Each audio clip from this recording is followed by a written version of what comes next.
この動画はストーリーの途中です。最初から見たい場合は概要欄またはチャンネルページの再生リストからご視聴ください。なお、外国語に対応した字幕をつけておりますが、自動翻訳ですので、精度が低いことをご理解ください。それでは、本編をお楽しみください。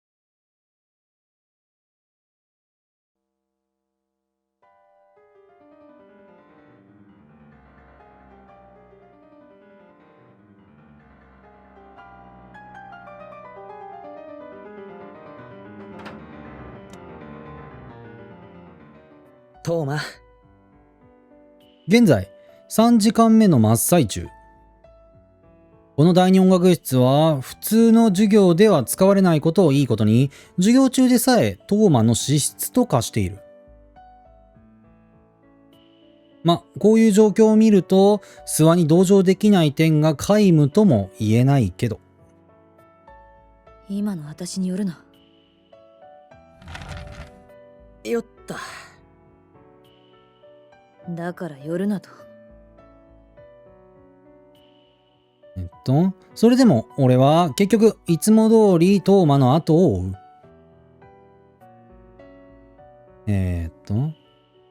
椅子を前後逆にして腰掛けると、そのまま背もたれに肘を乗せて頬杖をつき、トーマの激しい旋律に耳を、傾ける。放課後、一緒に謝りに行くぞ。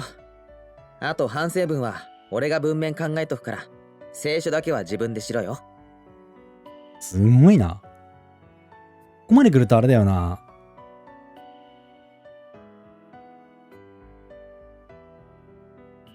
あと、ついでに、説教。誰がそんなことを頼んだ？いや、俺が。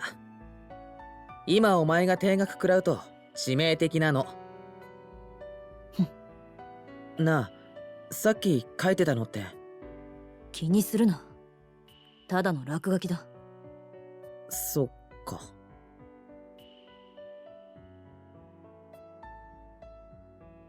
ただの、落書き帳にどうしてって、そりゃ聞きたかったけど。そんな何とも言えないモヤモヤした感覚と、そして拭い去ることのできない信頼感を抱えたまま、結局こうして黙ってそばにいるだけ。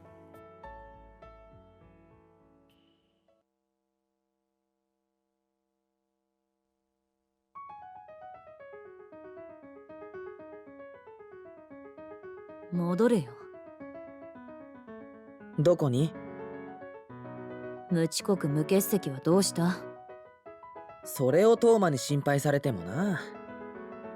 留年するぞお前。それこそトーマに心配されてもな。言うねえ。言うねえ。いつものようにトーマが呆れたため息をついてくれた。吊り上がっていた眉も、怒らせていた肩も軽く垂れ下がり、指先の動きもだいぶ落ち着きを取り戻してきた。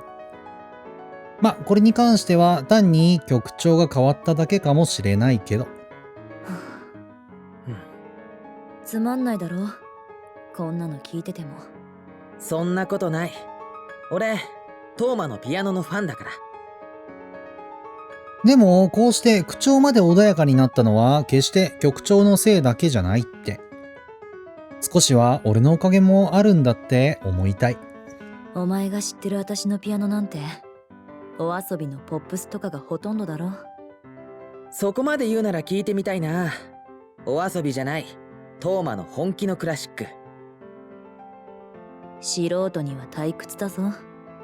大丈夫だって。師匠の演奏なんだから。勝手にしろ。その口調とともにトーマの指先が踊るように跳ね回り、流れるようにいろいろな表情をした音の波が俺を包み込んでいく。ただ、俺一人だけよ。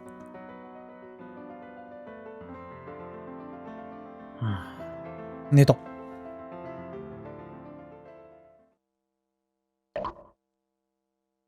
いて、何を。あれほど聞きたいとねだっておきながらよくぞ寝た。確かに。え、あれ。しかも目の前で。というかこの大音響でよく寝られるな。いや、なんていうか、聞いてると安心するんだよ、トーマのピアノ。流れるようにいろいろな表情をした音の波が俺を包み込んでいって、なんだかあまりにも気持ちよくなってしまった。そう、決して退屈だったわけじゃない。と思わないでもないけど、どうなんだろお前にはもう二度と聞かせてやろう。せっかく我慢してこっぱずかしいセリフにしたのに。お前やっぱり教室に帰る。放課後まで戻ってくるな。いや、それは困る。だってえ？合言葉は？ここがあの女のハウスね。は？オッケー、今開けるから。う。どういう合言葉よ。さっきせつなにメールしたらどうしても来るって。3年 A 組小木曽刹那。頭痛がするので保健室に行ってきますって嘘ついてきちゃいました。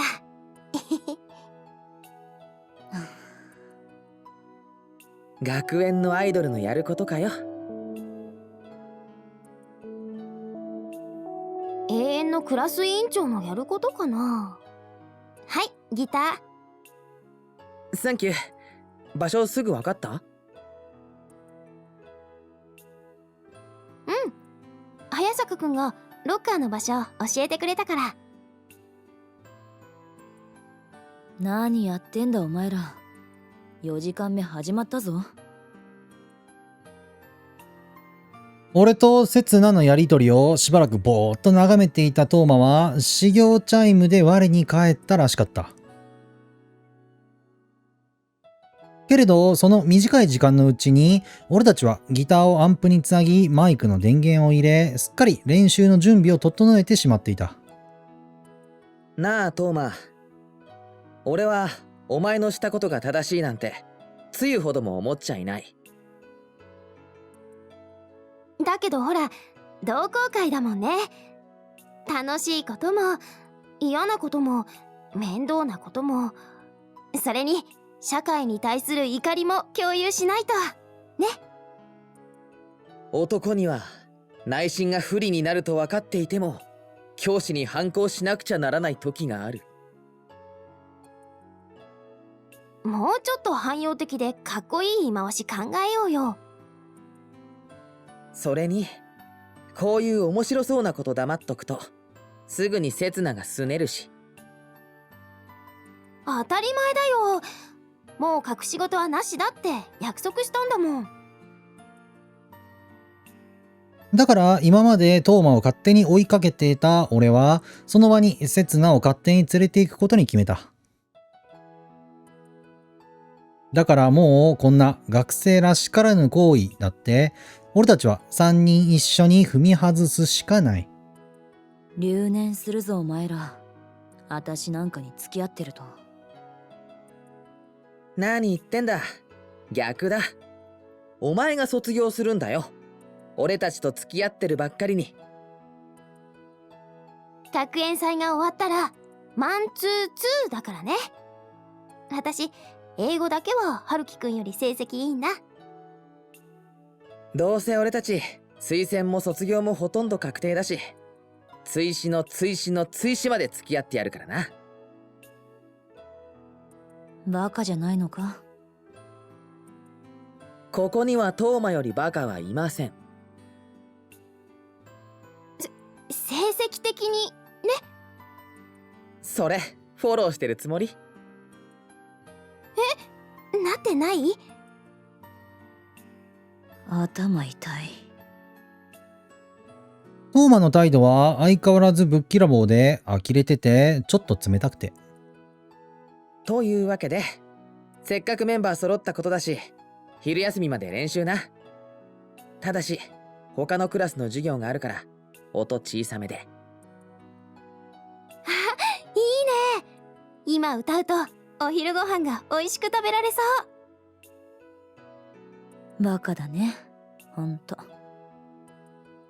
皮肉と苦笑と冷静さの中に胸の内でくすぶっている優しさがちょっとだけ芽を出してるって感じで。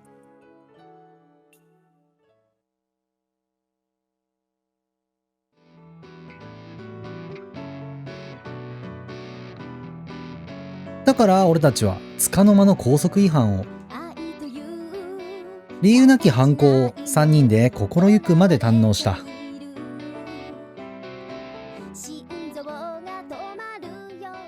もちろん3人で仲良く怒られた。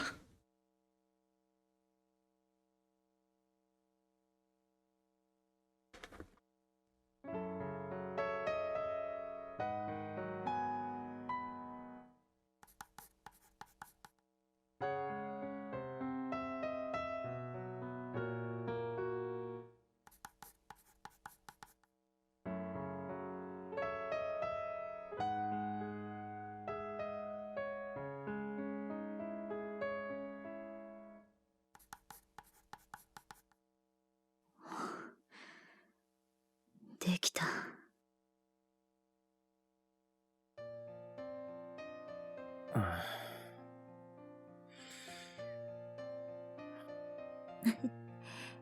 うん。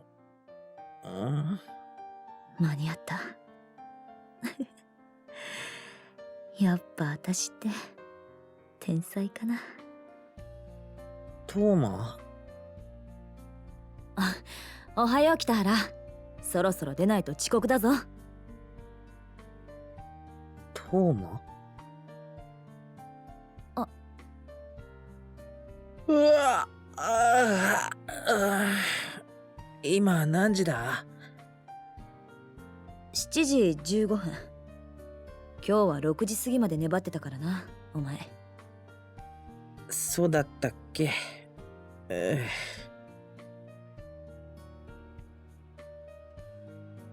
たった1時間ちょっとしか寝てないのか。そりゃあ妙に明るい声が聞こえたような錯覚にも陥るってもんだ。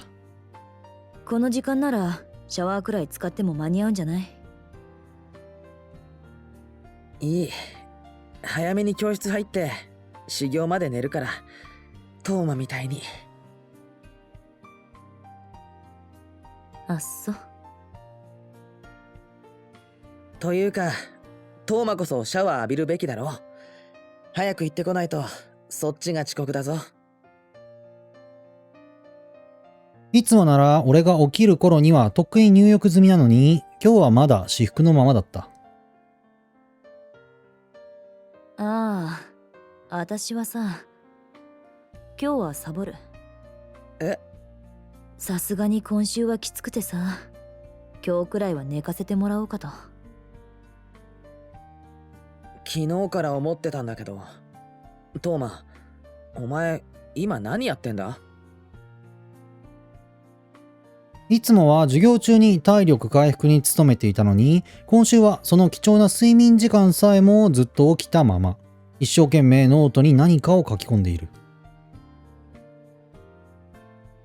放課後や夜の練習でも一切手を抜かないし、最近じゃ休憩時間でも一人でブツブツつぶやいてるし、本人の言う通り、まるっきり、休んでいる時間がない。大丈夫。今日でなんとか目処が立ちそうだし。質問に対する答えをよこせ。早く行かないと遅刻するよ。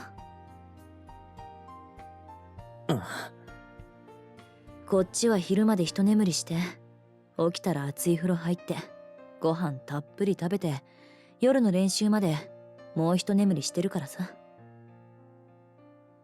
本当だな。だからさ、悪いけど今日は午後の練習も休む。小木曽に謝っといて。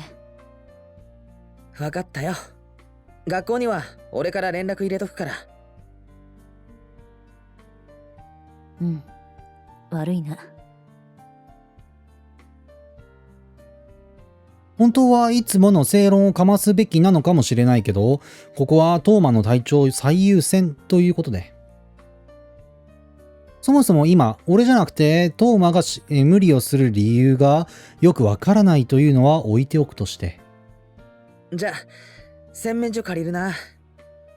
あ、それじゃな。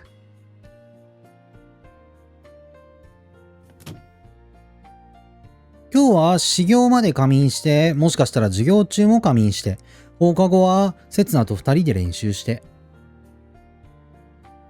でもって一度家に戻って風呂入って着替えて、またここに戻ってきて朝まで練習して。あと3日か。そんな風に猛練習して残り72時間であの難局を乗り越える。できるかできないかはさておき、やらなくちゃならない。できるかなぁ。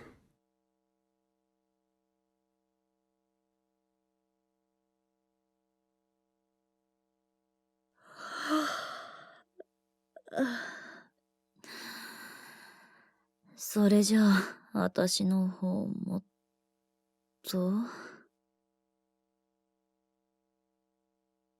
あら？あれ？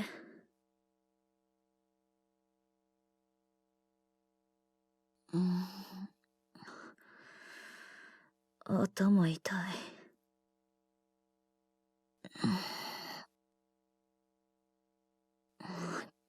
気のせいだよな。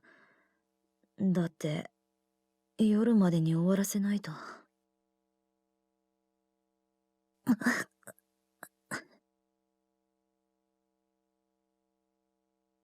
冗談だよね。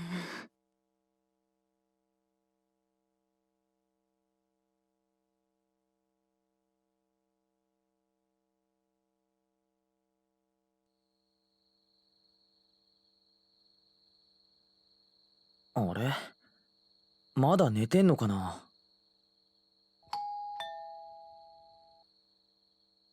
19時30分。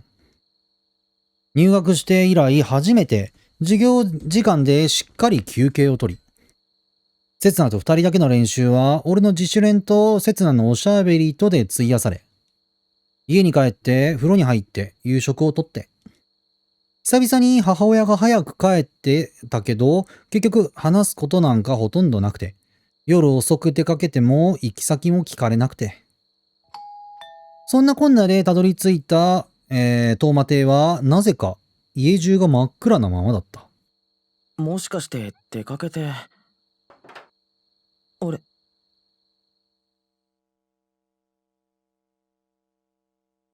不用心な。玄関は俺が出て行った時と同じく鍵がかかっていないままだった。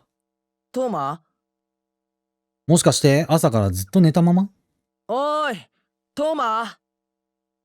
リビングに呼びかけてみても返事はおろか反応すらない。お邪魔します。一体どれくらい疲れてたんだよ。どうしてそこまで無茶する必要があるんだよ。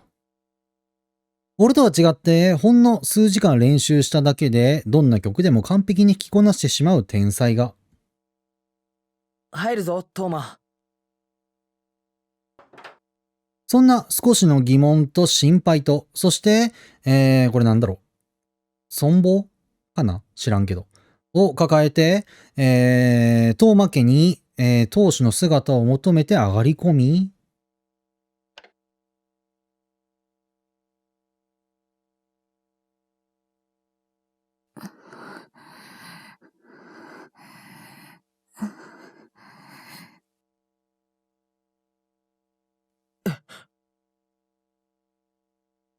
10秒もしないうちにその異変に気づいた。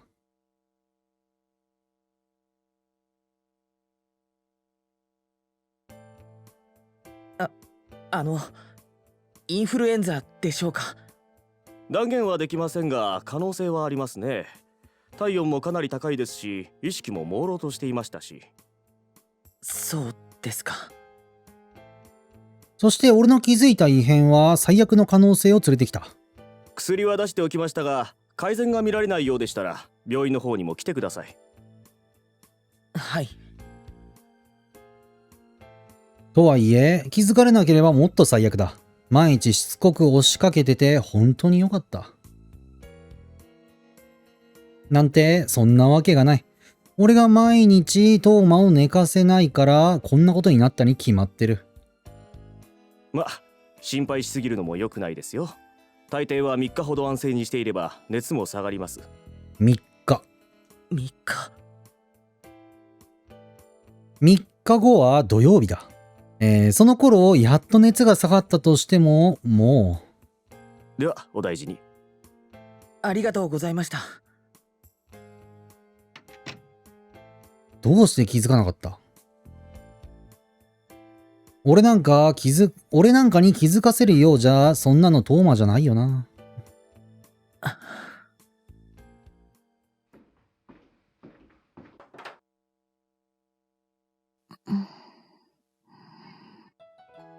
布団引いてある。布団引いてある。さっきまでの苦しそうな息遣いは注射のおかげか今は収まってる。とはいえ、倒れているトーマを布団に寝かせ、汗を拭き、水を飲ませ、往診を呼んで、何度も呼びかけても、未だに返事一つしてくれない状態ではあるけど。トーマ。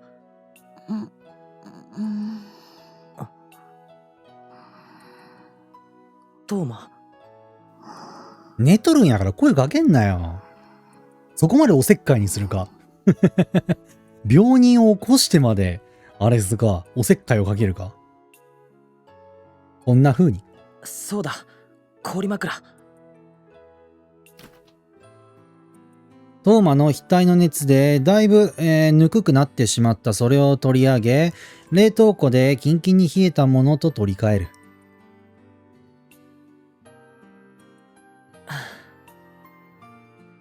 トーマの顔はいつもの、白磁のような白さにほんのりと赤みが混じり、ついでに玉の汗を浮かべ、これも色っぽかったりする。悪い。そんな不謹慎な考えと同時に次から次へと自分を責める思いが湧き上がり、なんていうかどうやって謝るかしか考えられない。中でも俺を一番打ちのめしたのはリビングで倒れていたトーマの傍らに落ちていたノート。今週になってから授業中も通学中も手放さず先生に取り上げられただけでブチ切れていた意味不明のムーブメント。バカだな。こんなもののために無茶したトーマに対してなのか、そんなことにも気づかなかった俺に対してなのか。こんな真実を知ってしまったら、俺はもう自分に責任転嫁する以外の術を知らない。そこまでバカバカしくて、そして重い彼女のノートが踊る。ノートだったから。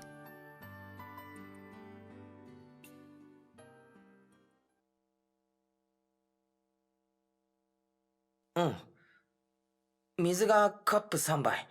醤油、酒、塩、だしの素。具は、いや、ほとんど何もないけど。缶詰入れてもいいんだ。でもね、確かに自分で作るのもいいけど、今だとコンビニでレトルト買ってきた方がいいよ。春樹くん、今まで作ったことないんだよね。わかってるけどさ。誠意とか真心とか男の料理とか、そりゃ絶対に嬉しいけどさ。というか私が食べたいよ、今すぐ。いや、絶対に失望させるだけだから。そのことに関してだけは絶大な自信を持ってるから。だったら目離すの怖いんだよ。この家にあるものだけで何とかしたいんだ。まだ目覚ましてないから。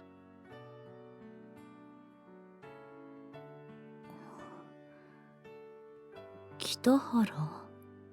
ああ、言うぞ。ツナと鮭と焼き鳥と、桃缶めっけ。これはデザートに使える。重たくね？あれ、私なんで？そのくらいだな。あとはもうパスタソースくらいしか。何これで？あいつ。そっか。リゾットって考えればいいのか。でもミートソースは病人にはくどいよな。ああ、ボンゴレあるけど。白いやつ。ボンゴレビアンコ。米はさっき炊き上がった。大丈夫だって。できるって。冷た。なんだって。今から来る？春樹くんがそこ動けないならこっちから行くしかないでしょ。そうだ、うちの冷蔵庫からもいろいろ材料持って。ボーカルにその風邪ひきマンの看病はダメだろ。楽器は無言でできるけどさ。ダメだ。なんで？タクシー呼べばすぐだよ。トーマさんの看病だって言ったらお父さんだって。絶対にダメ。言っちゃ悪いけど、こういう時は私の方が役に立つよ。それでも。どうしてよ。また仲間外れ？そうじゃないって。じゃあ今俺たちが一番守るべきものはセツナの喉だから。うちらのステージ実はもう結構話題になってるんだ。なんでだと思う？トーマのキーボードでももちろん俺のギターでもない。歌うのだって昔のポップスで目新しくもない。だったらなんでというわけだ。わかった。秘密兵器のボーカルさん。春樹くん。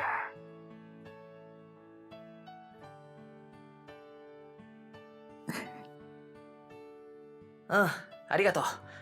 今ご飯放り込んだところ。いい匂いしてる。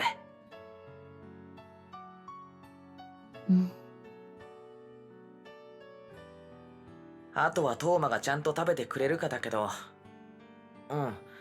まだ起きてないみたいだな。さあね。あと1分で火を止めて卵を入れて。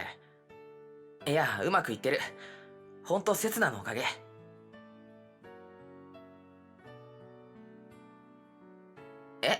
今度？こんなものでよければいつでもご馳走するけど。そうだな。じゃあ学園祭が終わったら。月曜？代休の日？朝からセツナの家で？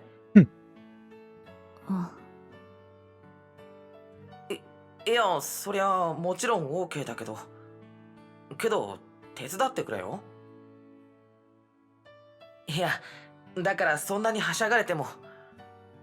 わかった。約束。じゃあ切るな。おやすみ、セツナ。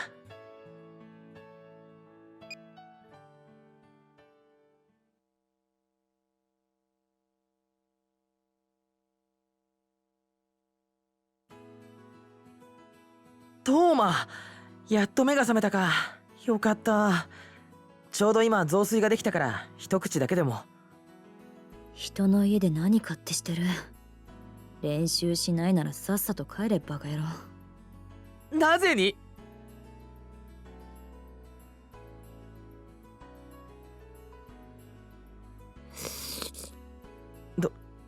どうだ？トーマ？まずい。しかもシャレにならないくらい。よくこんなもの人に食べさせようと思うな。口がまずくなってるんだよ。そうに決まってる。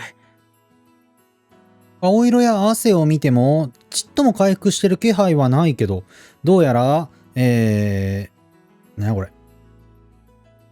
れ、饒舌？違うな。舌ではない。わからん。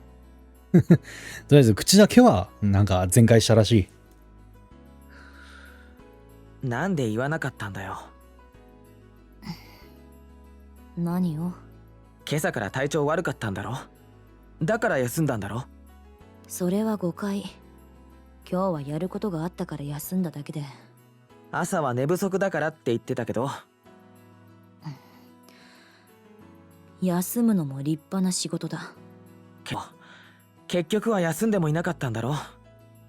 いつ倒れたんだよ。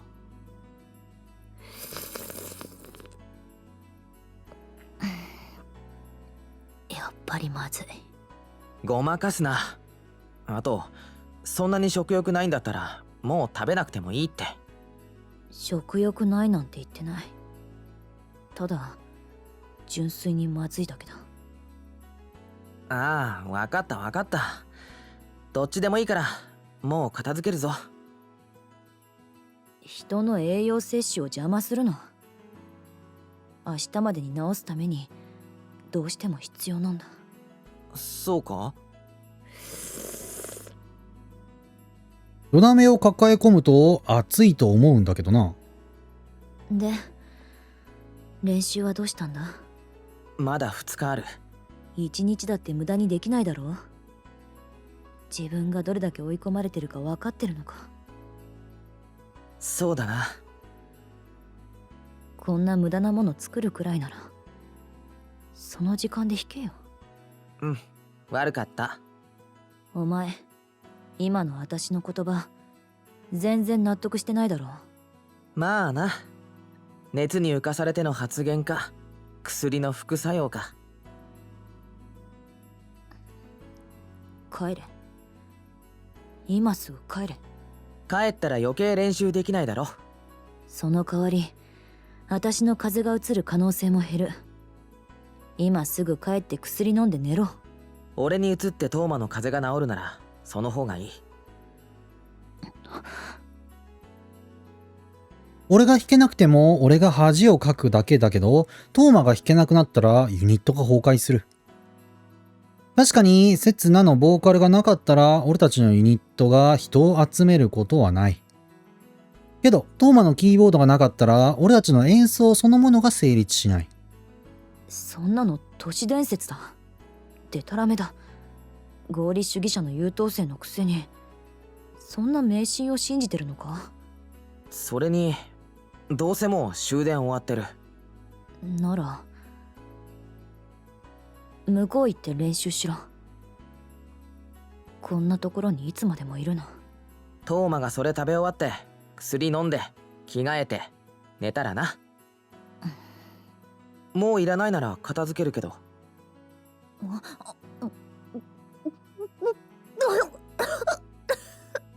まずいものを急に書き込むなって。むせるに決まってるだろ。まずくなんか。ゆっくり食べられる量だけでいい。今は無理だけはしてほしくない。うん。散々こき下ろした俺の雑炊をトーマは少しずつ喉に落としていく。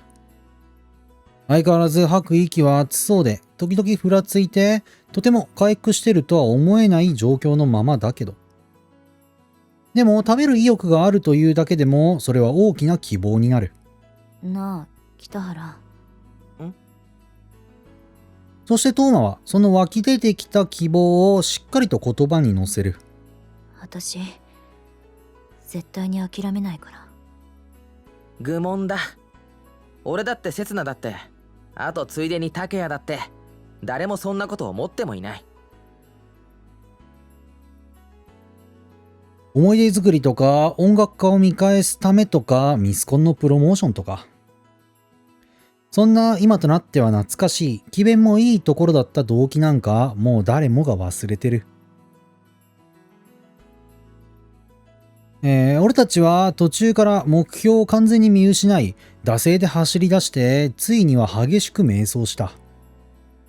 だから今は食って薬飲んで着替えて寝てくれ。その決意を無駄にしないためにもな。でもその瞑想こそが楽しくて嬉しくて尊くて、こんなにも無茶をするようになってしまった。わかったよ。でも北原、なんだ？着替えは覗くなよ。言うと思ってたから、ちっとも傷ついてないぞ。